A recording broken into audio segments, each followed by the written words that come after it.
கனவுகளை காண்டு கொண்டிருக்கும் நம் காலத்தில் வாழ்ந்து மறைந்த ஐயா காமராஜர் வாழ்ந்து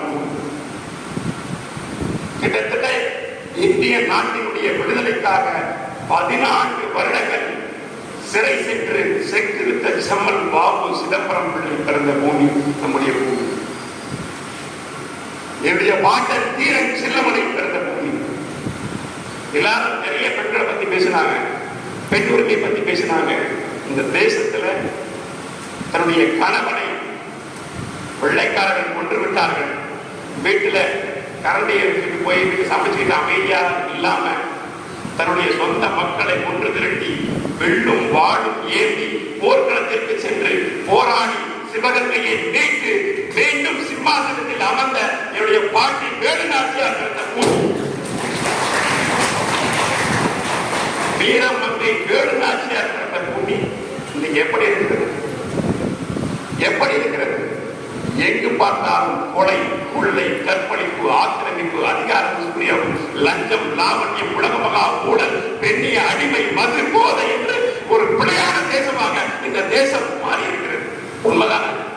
நான் போய் சொல்றேன், நம் கண் முன்னே கொலை நடக்கிறது, நம் கண் முன்னே கற்பழிப்பு நடக்கிறது, நம் கண் முன்னே ஆக்கிரமிப்பு நடக்கிறது, நம் கண் முன்னே லஞ்சம், லாவண்யம், உலகமகா ஊழல் நடைபெறுகிறது.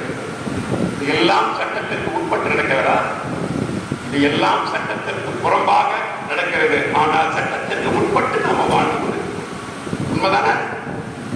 சட்டத்துக்கு உட்பட்டு தான் வாழ்ந்து கொண்டிருக்கிறோம். இவ்வளவு பெரிய பிழையான தேசத்தை எப்படி நாம் மாற்றி அமைக்க போகிறோம் என்று ஒரு கேள்வி இருக்கும்.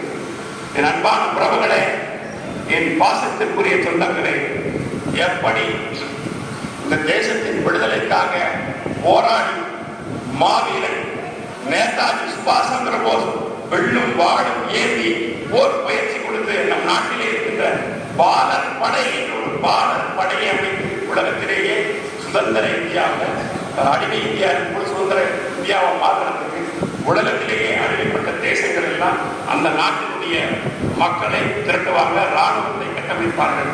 ஆனால் ராணுவத்தின் ஒரு பாலர் படை, அது பெண் குழந்தையாக இருந்தாலும் சரி, ஆண் குழந்தையாக இருந்தாலும் சரி, 5 வயது சிறுவர் சிறுமிகள், 6 வயது சிறுவர் சிறுமிகள், 7 வயது சிறுவர் சிறுமிகள், 8 வயது சிறுவர் சிறுமிகள் என்று அவர்களை எல்லாம் திரட்டி போர் பயிற்சி கொடுத்து அவங்களுக்கு என்ன பயிற்சி கொடுக்குறாங்க தெரியுமா? வெள்ளக்காரன் வந்து நம்முடைய பேரங்கி எல்லாம் அழிக்கிறதுக்காக, நம்ம வாழ்ந்து கொண்டிருக்கிற மக்களை அழிப்பதற்காக அவன் வந்து ஒரு பேரங்கி கொண்டு வச்சிருவான். அந்த பேரங்கி வந்து ஒரு சின்ன பைப்பு,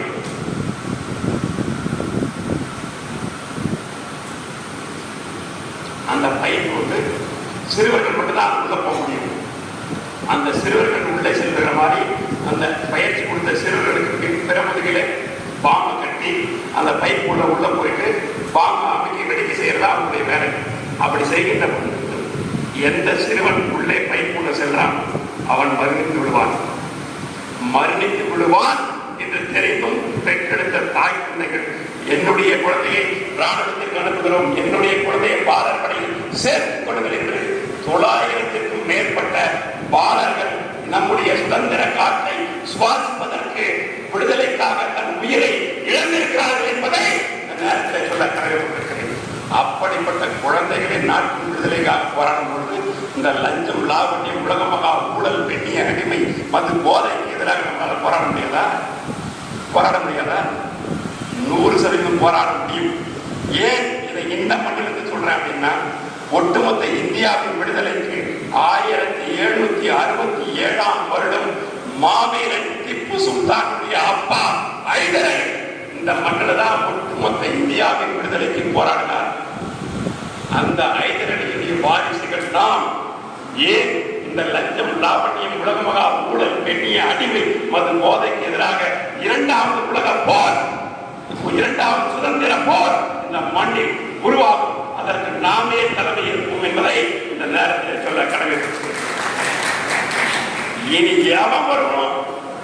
இந்த நகரத்தில் மட்டுமல்ல, இந்த மாவட்டத்தில் மட்டுமல்ல, இந்த தமிழகத்தில் மட்டுமல்ல, ஒட்டுமொத்த இந்தியாவில் எவனெல்லாம் மக்களின் உரிமையை பறிக்க வேண்டும் என்று நினைக்கிறானோ அவனுடைய முகத்திரையை இழைப்பதே மக்கள் சட்ட உரிமையில் கலக்கக்கூடிய தலையாய பணி. அதுதான் இந்த முப்பெரும் விழாவில் உங்களுக்கு அனைவருக்கும் கூறுகின்ற முறை. 100% இந்த தேசத்தின் விடுதலைக்காக எப்படியெல்லாம் நம்முடைய முன்னோர்கள் போராடினார்களோ அதே போன்று நம்முடைய தேசத்துடைய ஊழல் லஞ்சத்திற்கு எதிராக இந்த மண்ணிற்கு போராட்டம் தொடரும். அதன் நாமே தலைமையேற்போம் என்பதை இந்த நேரத்தில் சொல்ல கடமைப்பட்டிருக்கிறேன். என் அன்பான உறவுகளே, இந்த தேசத்தில் எல்லாத்தையும் பட்டு போட்ட கல்லான்னு சொல்ற ஒரு பாட்டு பாடியிருக்கார். திட்டம் போட்டு திருடுற கூட்டம் திருடி கொண்டே இருக்குது, அதை சட்டம் போட்டு தடுக்கிற கூட்டம் தடுத்து கொண்டே இருக்குது. திருடராய் பார்த்து திருந்தாவிட்டால் திருட்டை ஒழிக்க முடியாது. திருடராய் பார்த்து திருந்தாவிட்டால் திருட்டை ஒழிக்க முடியாது. என் அன்பான உறவுகளே, திருடர்கள் திருந்துவதாக தெரியவில்லை, நாம் தான் திருத்தியாக வேண்டியிருக்கிறது. மக்கள் சட்ட உரிமைகள் கழகம் தான் திருத்தியாக வேண்டிய கட்டாயம் இருக்கிறது.